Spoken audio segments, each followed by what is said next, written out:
Senator Warner.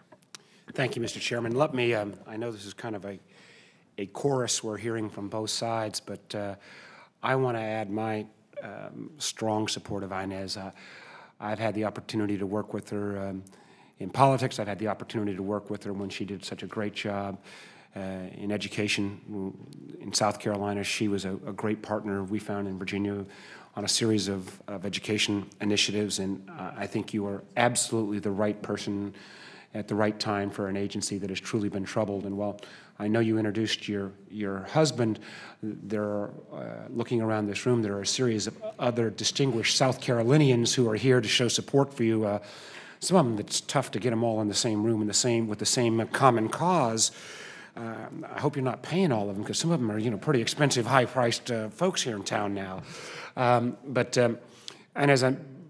Let me just put a marker out. I think when the chairman was initially talking, as we came in, he had raised an issue that he's played a leadership role on, and Senator Landrieu and Senator Martinez and Senator Nelson from Louisiana and Florida, respectively, and that's this Chinese drywall issue.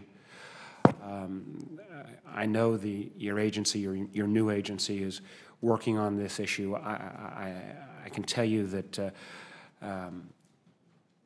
the stories that we had with some of the folks who've been victimized by this, almost Kafkaesque tragedy, was pretty remarkable when we had them in recently. And the folks from your agency were saying they were starting the testing. I want to make sure Virginia continues to be, because we've been hit down in Hampton Roads on this issue. But it was amazing. They were saying, we're doing the testing, but we still don't have enough money or resources to do it in a timely manner. And in effect, these people who are living in these virtually worthless homes at this point were basically told, we think it's tough, we understand it's challenging, but you've got to continue to live in these places where you could be creating a health hazard for yourself and your children. And I was the thing that was most remarkable afterwards. A series of the families came out and talked to me about the fact that some of the inspectors had stopped going in and inspecting in person, and instead were simply doing the soliciting the information over the phone, because the inspectors were finding, just coming in and spending an hour or two in the home, they were starting to get some of the ill health effects in terms of finding shortness of breath and finding kind of breaking out and other bad health effects. And it was just amazing to me that our federal government was then saying, we don't even want to send our inspectors in to do this. We want to do it over the phone. But by the way, if you have the misfortune, having done nothing wrong on your own part, to be living in one of these health hazards, we have no recourse for you. So from my colleagues, you're hearing other issues of great concern, but this Chinese drywall problem is an enormous, enormous challenge. I hope you will continue to also press to make sure that we can work with you to find relief for these families. And if there is legislative solutions that need to be taken, I know the chairman has moved aggressively on this issue. I just want to add my voice that we'll be there to do all we can to make sure this issue is brought to a full and speedy resolution. So I know you're not even into the job. I'm sure you've been briefed on this a little bit, but if you've got any comments about the Chinese drywall issue, I would love to hear them. Thank you, Senator. If I'm confirmed, I will work with you to get a resolution to the Chinese drywall. I have met with Senator Bill Nelson. I understand how concerned he is. He has told me anecdotally about the respiratory problems people in Florida have faced, the wiring in the home corroding, even fear that the gas lines in the walls of this Chinese drywall may be corroding.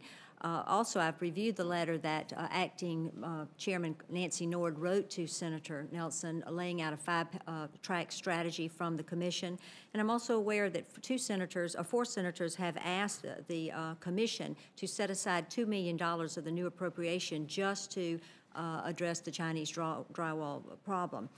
I want to commend the Commission for creating the website so people can write in, and also for the work that they've done with the EPA, the Centers for Disease Control, to test the Chinese drywall.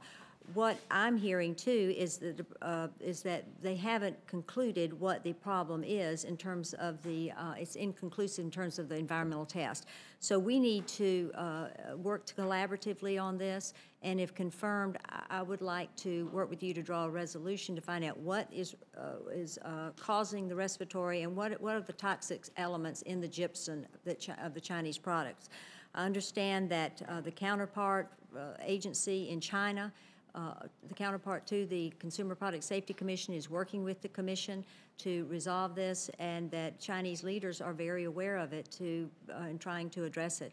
But it is a very real problem, causing people great hardship physically, as well as damage to their property, rendering their homes worthless. And I will assure you that if I'm confirmed, it will be of top priority to me. The only thing I would ask, Inez, is that a lot of this is taking place in Louisiana and Florida.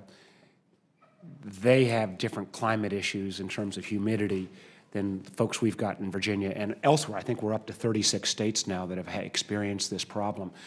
And it's remarkable to me that the testing and finding the cause is taking this long when it's evident from the families, and then again, even from Consumer Product Safety Council staff, that you start to feel the ill effects literally just being exposed for a few hours. So I would hope that that money would be well spent to expedite this process. And as you do the additional testing, and I can just speak from the Virginia standpoint, but I'm sure my other colleagues who've got other different weather conditions, simply testing it in the Florida or Louisiana type humidity issues. We got humidity in Hampton Roads, but in Virginia Beach and Norfolk, but probably not quite as much as they've got in certain areas in Florida. Make sure that you've got other states involved in those tests as well. Thank you, Senator. I have spoken to Senator Pryor about the same issue in Arkansas, which probably has similar climate to Virginia, but it is widespread. And I, like you, don't understand why the best scientists can't come to a conclusion on what is in this drywall. But I will, if confirmed, make sure it gets full attention, and even if we have to use outsource testing to get to the root of it, we need to find out what is in this drywall making people sick. Mr. Chairman, one thing I'd simply add, and I know my time's up, but and you heard from both of our colleagues from South Carolina, the one thing that Inez is famous about is when she gets a hold of a bone, she doesn't let it go until she figures out an answer. And I can't think of a better person on a host of these issues to take them on in this new important role than Inez Tenenbaum. So great to see you. Thank you, sir.